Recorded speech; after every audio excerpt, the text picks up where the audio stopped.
Hello' বন্ধুসকল, আজি আপোনালোকক মই ভিয়েটনামৰ হালং বেত থকা এটা কেভ দেখুৱাম। কেভটো হালং বেৰ ভিতৰত বিগেষ্ট এণ্ড পপুলাৰ কেভ হয়। তেওঁলোকে আমাক এখন সৰু জাহাজ বা নাৱেৰে আমাক লৈ গৈছিল। এইবোৰ এটা লাইমষ্টন হয়। লাইমষ্টনৰ মাউণ্টেইন বুলি ক'ব পাৰি বা আইলেণ্ড বুলিও ক'ব পাৰি। পৰিৱেশটো দেখিছেনে কিমান সুন্দৰ।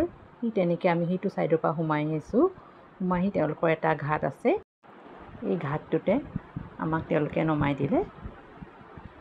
তাতো এটা বৰ সুন্দৰ ঘাট আছে। বহুত সুন্দৰকৈ গছ গছনি কাটি থৈছে আৰু ঘাটটো বহুত সুন্দৰকৈ বনাই থৈছে।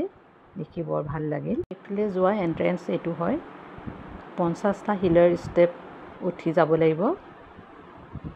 এইদৰে বহুত বয়সীয়াল মানুহ উঠিছে। অকণমান কষ্ট হয়, ভাগৰো লাগে। এইদৰে 50টা ষ্টেপ বগাই গৈ আকৌ 10টা তললৈ নামিব লাগে। এইদৰে আমি নামি গ'লোঁ আৰু এই দেখিছেনে কি সুন্দৰ পৰিৱেশ। প্ৰাকৃতিকভাৱে কি ধুনীয়াকৈ এইবোৰ বস্তু নিজে নিজে হৈছে ন, ভাল লাগিছে দেখি। বহুত মানুহ হৈছিল। সকলো মানুহে ফটো তোলাত ব্যস্ত। যেন মানুহে যেন নিজে কাটি বনাইছে তেনেকুৱা হৈছে। বহুত টাইম লাগিছিল, প্ৰায় আমাৰ এঘণ্টামানেই লাগিছিল ফটো তুলি মেলি ওলাই মেলি যাওঁতে। শিলেৰে এটা ৰাস্তা বনাই থৈছিল। ৰাস্তাটো 800 মিটাৰ দীঘল আছিল। এয়া মোৰ মিষ্টাৰ হয় ফটো তোলাত ব্যস্ত। ভিতৰখন আন্ধাৰ, কিন্তু তেওঁলোকে তাত লাইটৰ ব্যৱস্থা কৰিছিল। আৰু ইমান এটা ডাঙৰ কেভৰ মাজত কিন্তু সোমাবলৈ ভয় লগা নাছিল। বহুত মুকলি ভিতৰখন, বহুত ডাঙৰ হয় এৰিয়াটো তাৰ। এই দিছে সম্পূৰ্ণ লাইট দিয়া আছে। এইদৰে আমি আৰু বহুত ঠেক ৰাস্তাটোৱে দেখিছেনে কিমান ঠেক বাটেৰে আমি তললৈ নামি গৈছোঁ। বহুত ঠেক হয়, এজন এজনকৈ পাৰ হ'ব পাৰি। অলপ নামটো হৈছে হেং চাংছা কেভ। সম্পূৰ্ণ সেউজীয়া পৰিৱেশৰ মাজতে আছে এইটো।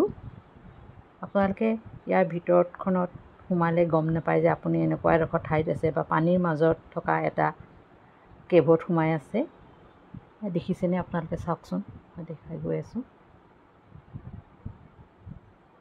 এবাৰ চাই যাওক ধ্যান দি, কিমান ধুনীয়াকৈ বনাইছে ভিতৰখন। প্ৰাকৃতিকভাৱে বনা বাৰু, তেওঁ কি ধুনীয়াকৈ বনিছে।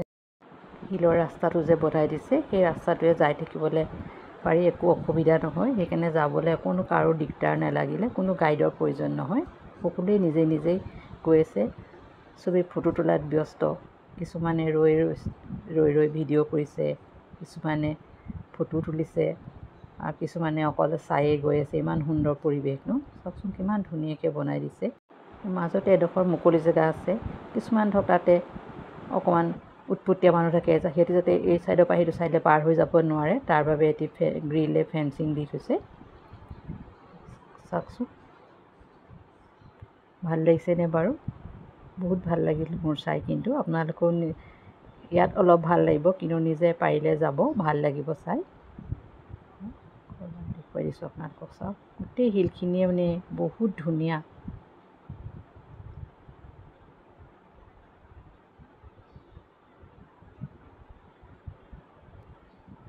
এইটো আকৌ আমি লাষ্টৰ সময়ত আকৌ ওপৰলৈ উঠিব লাগিব। তললৈ নামি আহিছিলোঁ যিহেতু বহুত। তাৰপৰা আকৌ ইয়াত দেখিছোঁ যে কিমান ঠেক বাটটো। সেই ঠেক বাটেৰে এইদৰে আমি সোমাই গৈছোঁ। মাজে মাজে বহল, বহুত মুকলি জেগা, মাজে মাজে এনেকৈ ঠেক ৰাস্তা। তাৰপৰা এডোখৰীয়া বহুত মুকলি। ওলাই যোৱা ৰাস্তাটো আমি বহুত দূৰৰ পৰাই দেখি থাকোঁ, কিন্তু আপুনি বগাই পেলাই অলপ দূৰ যাব লাগিব, তাৰপাছতহে ওলাব পাৰে। চাওকচোন,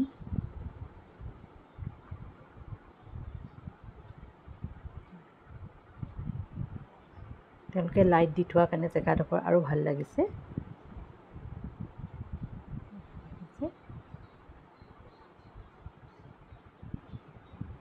এইটো ভিয়েটনামৰ হালং বেত আছে। তাৰপৰা আপোনালোকক এটা বেলাৰ ট'ৰত লৈ যায়, এই কেভটো দেখায় আৰু কায়াকিং কৰিবলৈ লৈ যায় এডোখৰ সুন্দৰ প্ৰাকৃতিক পৰিৱেশে আগুৰা জেগালৈ।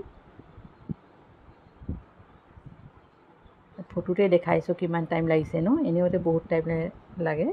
তাৰপৰা আমি ওলাই আহিলোঁ। ওলাই আহি বাহিৰৰ পৰিৱেশটো চাওকচোন। এয়া আমি দুজনেই হয়। বাহিৰৰ পৰিৱেশটো চাওকচোন, সেইবোৰ চব এটা এটা লাইমষ্টন হয়।